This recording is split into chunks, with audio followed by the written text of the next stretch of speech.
Stocks in the US ended flat, erasing earlier gains that had briefly lifted the S&P 500 and the Dow Industrial Average to record highs. Investors are holding on as they await the US Federal Reserve's rate cut decision. With market highs on the line, the central bank's move could have significant implications. This Reuters report gets you a lowdown on all the action on Wall Street.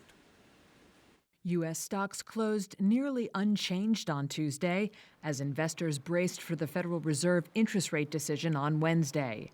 The Dow and S&P 500 ended essentially flat, while the Nasdaq added 0.2%.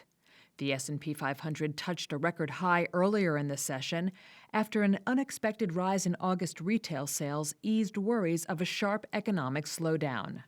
Still, markets were pricing in a more than 60% chance that the Fed will cut borrowing costs by 50 basis points at the end of its two-day meeting on Wednesday, according to the CME's FedWatch tool.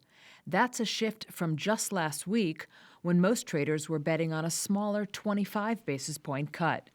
George Cipollone is portfolio manager at Penn Mutual Asset Management. I think the reason why stocks are flat today is exactly because of that the Fed is going to make it a huge announcement and people aren't sure what to do right now. Again, there's a ton of uncertainty around this decision. And so longer term, I personally, as an investor, don't really think it matters whether it's 25 or 50. But in the short term, I definitely think we are set up to see some volatility again if the market's disappointed or not tomorrow.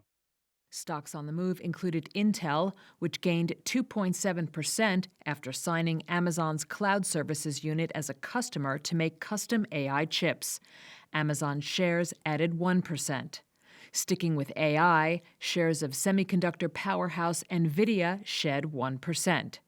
And shares of Microsoft gained after the tech giant's board approved a new $60 billion share buyback program and hiked its quarterly dividend by 10%.